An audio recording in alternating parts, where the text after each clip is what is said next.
Welcome to the Create More Value podcast, sponsored by Fortuna Advisors, the boutique shareholder value improvement advisory firm. Create More Value is a series of conversations with senior executives, board members, investors, and other experts that have overcome challenges to create exceptional value for their companies. There are many ways to drive value, so we cover a wide range of topics. I am the host, Greg Milano, founder and CEO of Fortuna Advisors, and I hope you enjoy the conversation as much as I did.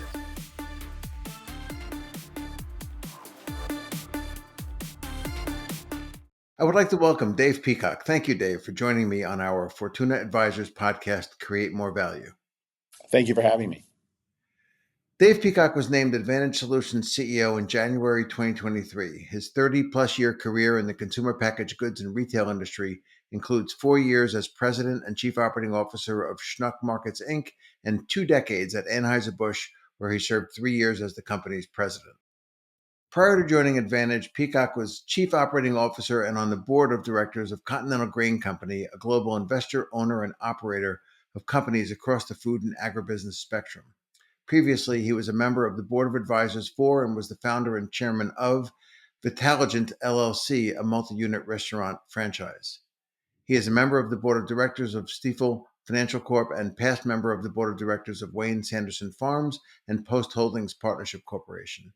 He also is a member of the board of directors of FMI, the Food Industry Association. He also served on the board of trustees of the Urban League of Metropolitan St. Louis and the board of directors of Pink Ribbon Girls. Thanks, Dave. You are the first sitting CEO to join me on Create More Value. Over the years, you've had roles in marketing, finance, and operations, and of course, as CEO. Can you share with our audience what is different about the CEO seat versus the other roles? Yeah, I'd say from my seat, it's really more strategic in how you look at the business. Every other role I've served before has been a little more into the weeds and sort of looking out even 12 to 18 months. And in my seat, you've really got to make strategic portfolio choices to contemplate what does the world look like 5 years from now, and at least be building an organization and capabilities that is agile enough to meet different outcomes. You don't know, none of us know what it's going to look like, but I think you really need to think in those terms. And then obviously just the leadership in general, setting of the tone of the company from the seat. Mm-hmm. Yeah. You've also been a board member, which is a very different role. How does that differ from being in management, and what are the keys to being an effective board member? So to me, boards are there to provide perspective, not direction. There's a governance an oversight role, but it's providing management and the CEO with the right perspective, drawing from experiences and insights from other businesses. And then I actually think you should be learning when you're a board member, and especially if you're active and working either in other boards or in a company, and taking those learnings and saying, hey, of this ecosystem that you sort of created for yourself, Mm-hmm. how can you make sure that those experiences are helping other experiences? Mm-hmm. Yeah, I've heard people say before that serving on a board actually makes you a better CEO in your own company because you just get exposed to other things that help you broaden your thinking. So Yeah, let's you do, Greg. You do draw correlations. It's amazing. I'm on the financial services board, which you would think really different than what I'm doing today. But if you think about what we do, we are a service provider. We aren't dealing in financial transactions. We're dealing in consumer transactions and enabling those. Mm-hmm. But I chair the comp committee at the financial services firm, and how they pay, how they track their business, certain metrics actually apply to our business. And I share insights from experiences in our company to them, but I get a lot of benefit from them into our company as well. Mm-hmm. That's really great. I've worked with companies before that actually didn't allow their CEO to be on other boards because they wanted to make sure the full focus. But I always thought that was very short-sighted in terms of the potential that the person can bring to the table. Let's discuss some of your experiences. And I mean, probably most interestingly, you were the president at Anheuser-Busch for over 3 years after the InBev merger. And these were some very interesting times. What are some of the lessons you learned about managing large organizations, driving performance, especially in such a transitional, change-oriented period of time? Yeah, it may actually helped, because of the financial crisis and the Winston Churchill, I think, this quote is attributed to, don't ever let a good crisis go to waste. It really gave us cover in some respects to do some things that we really needed to do in the business. Obviously, right sizing an organization is difficult, but a lot of companies were going through that, especially in the financial sector. But we had a lot of debt. I mean, I always said when the 3G guys came in and almost levered us up to almost 6 times, it wasn't that much, Hmm. but they paid all cash in the transaction. We had a very clear, we have to get that down to 2.5. That was our objective, and do that as fast as we possibly can, because we knew that would give us more stability and optionality as a company. And that's ultimately what we did. And we did it in about half the time that we put out in the market that we would. And I'd say that the environment, like I mentioned, enabled us to probably move a little faster on some initiatives. Yeah, I mean, it was an amazing time. I mean, we founded Fortuna Advisors in March of 2009, and everybody was just dying to hire new consulting firms at that moment in time. Right. So, but I mean, from the month before the InBev deal was announced until the month you left in 2012, the total shareholder return, or TSR, was 69%, which was over 10 times the 6% of the SPY ETF that tracks the S&P 500. What do you think were the major drivers of success during those first few years? We thought big.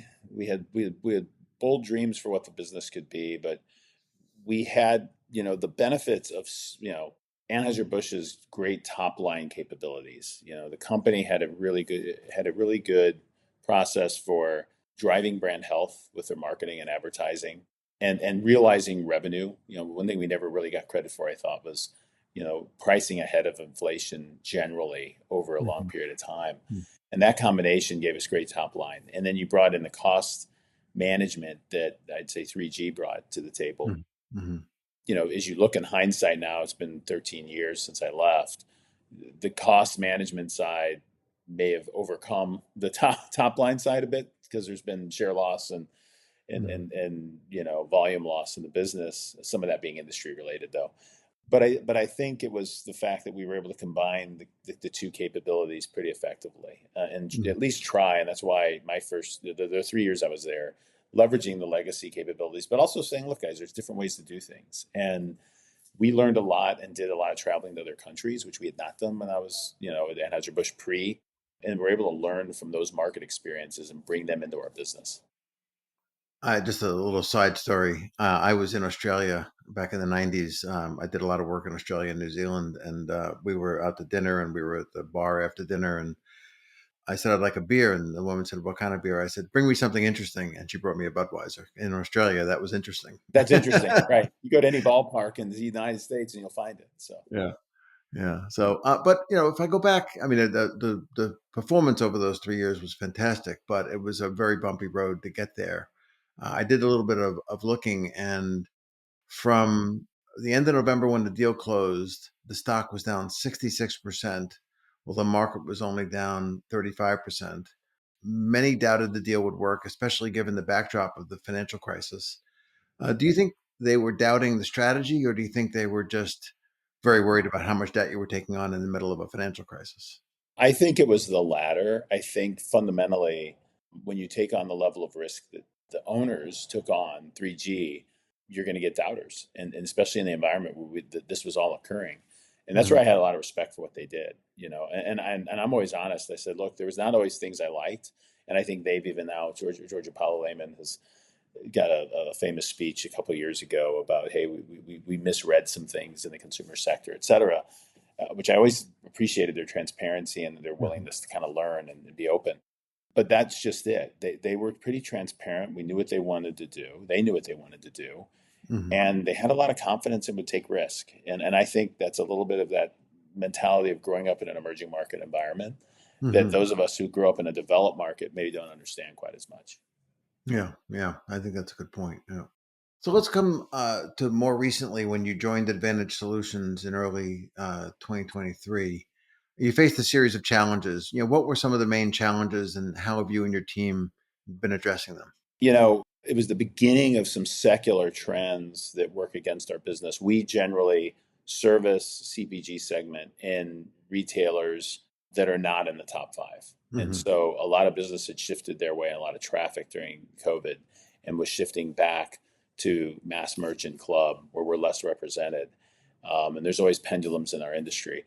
You also had the impact of supply chains that made in stock really challenging, which actually Mhm. created some opportunity for us. But as that was getting kind of repaired, if you will, that created some opportunity, but you also had inflation as a byproduct of this of the experience kind of coming out of COVID, and that slowed volume pretty dramatically. So all these things were headwinds that continue to persist at some level within the industry.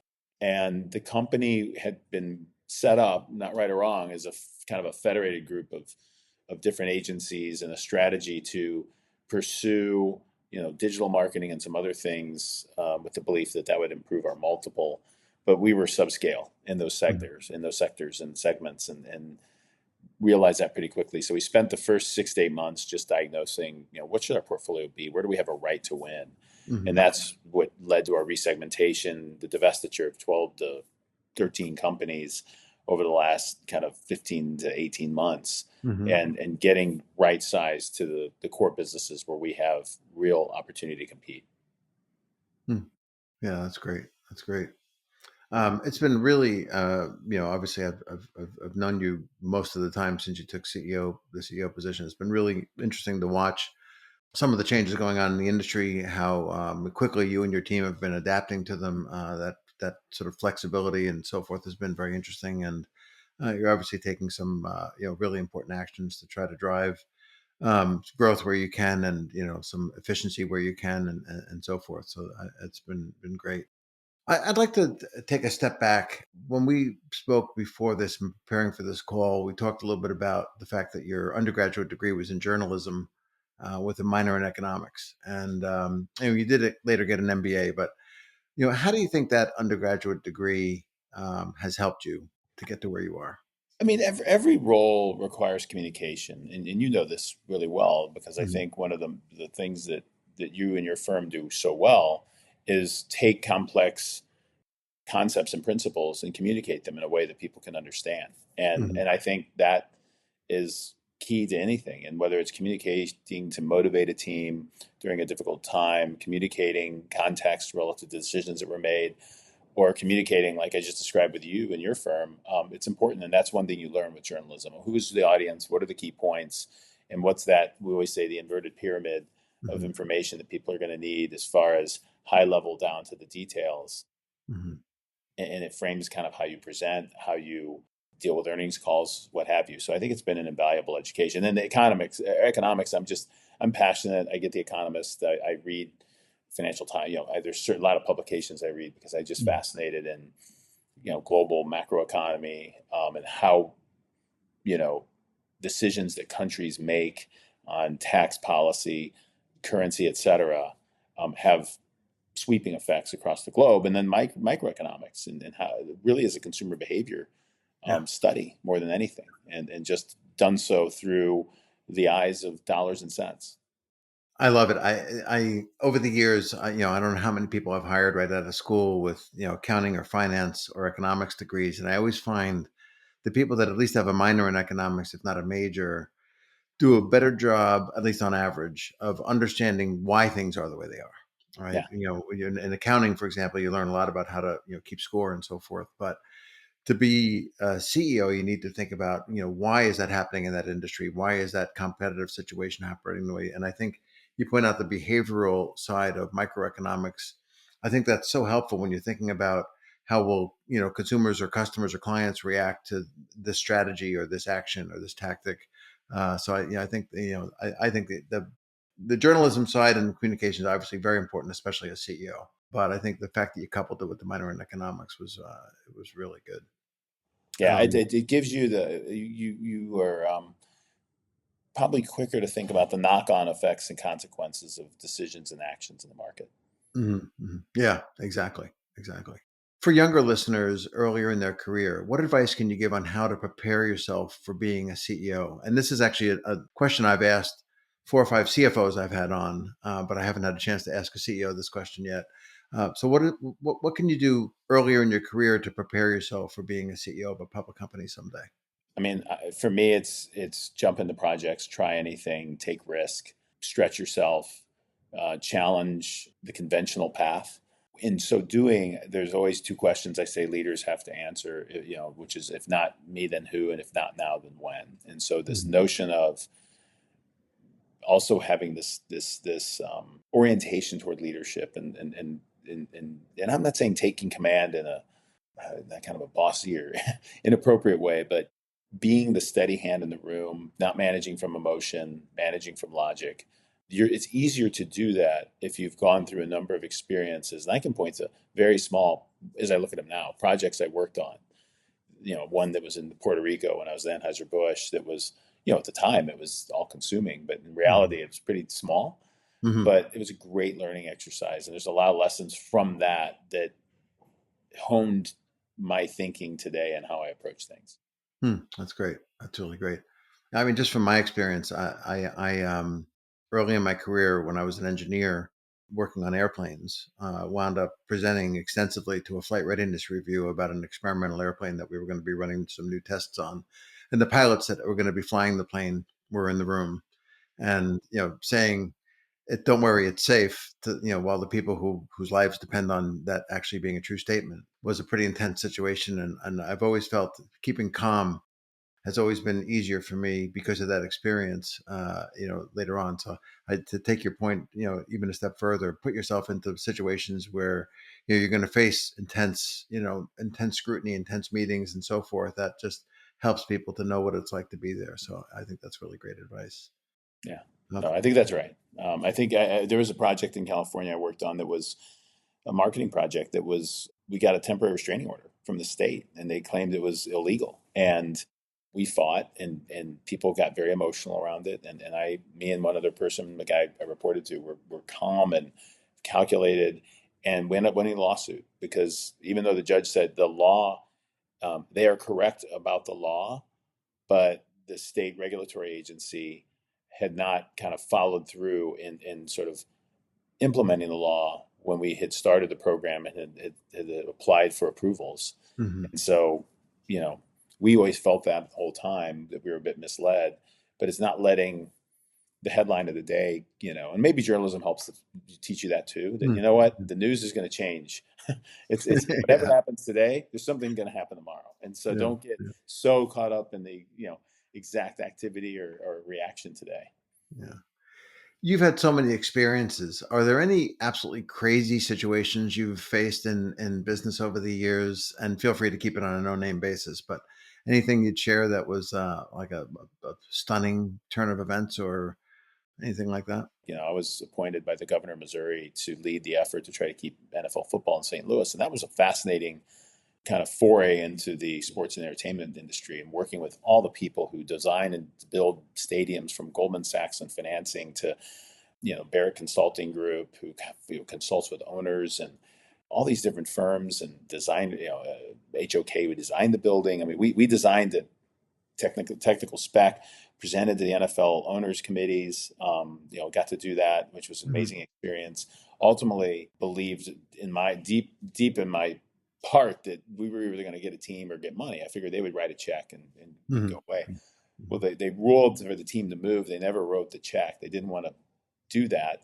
The city and county sued, and after being involved in being prepped for depositions for 6 days and being deposed for 2 days, a week later they settled for over $780 million.